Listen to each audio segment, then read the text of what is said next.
Good morning. It's June 7th, 2020, and it has been quite a week. If you see my camera move, it's because my cat is playing with the tripod. Just providing context so that nothing is surprising. I'm doing the best I can to keep her from doing it, but she's a very persistent cat. And I'm telling you that because this video is to discuss the Authoethnography Narration assignment. And so what we're trying to do for the next 10 days is use our words to describe how we are doing in 2020. When I conceived the assignment, I thought we could write about how we are doing with the pandemic.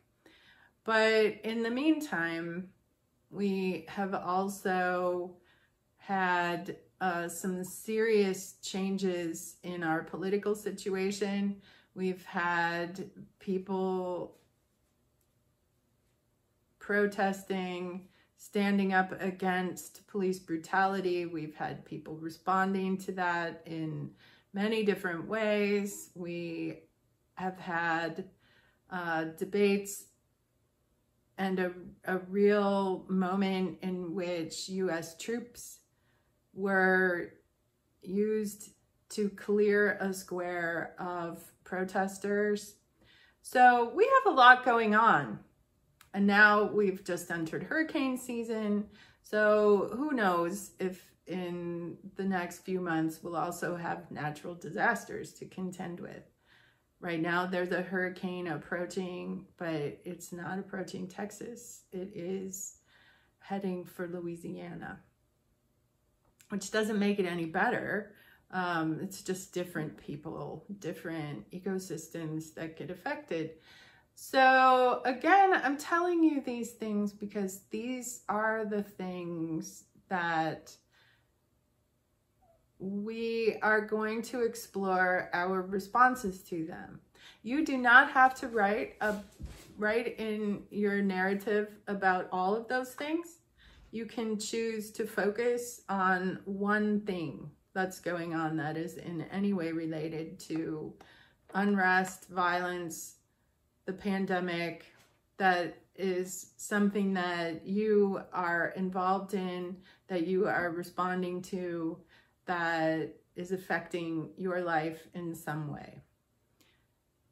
I've created channels in Slack for each of you, and I am part of your channel. So as you take your notes, essentially, is what we're doing in creating the autoethnographic narrative. Remember that you need to only share what you're comfortable sharing that at least one other person is going to see.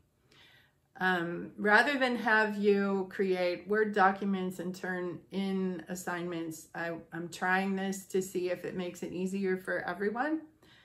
And so at the end of the assignment, I'll have some specific questions for you about the process of doing the assignment.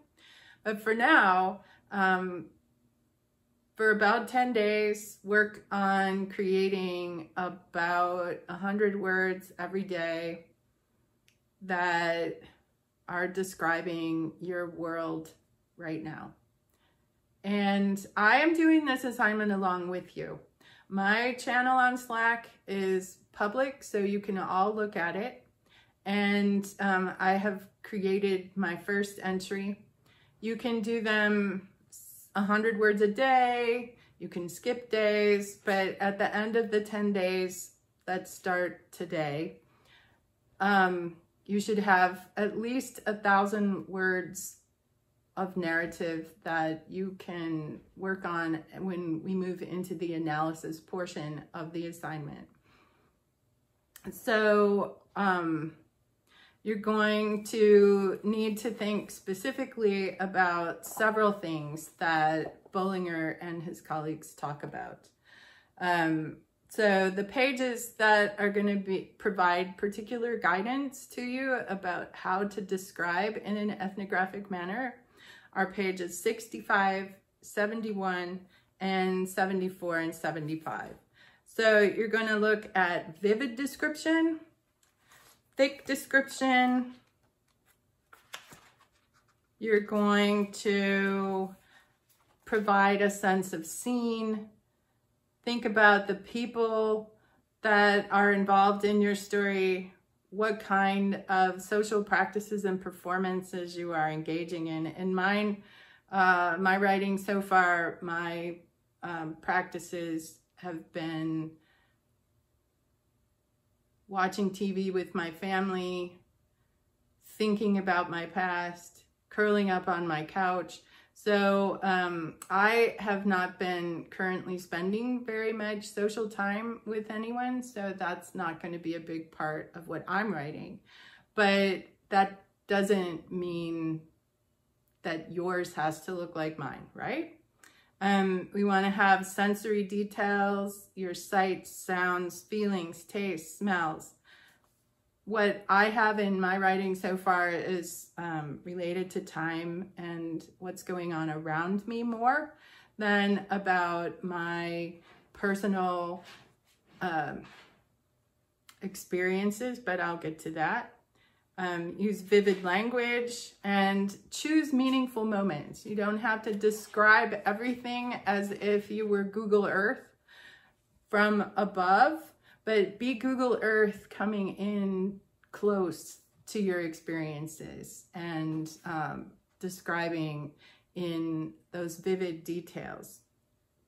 And then page 74 and 75 are talking about the actual words that we use. If you've had a creative writing class, that is going to help you with this.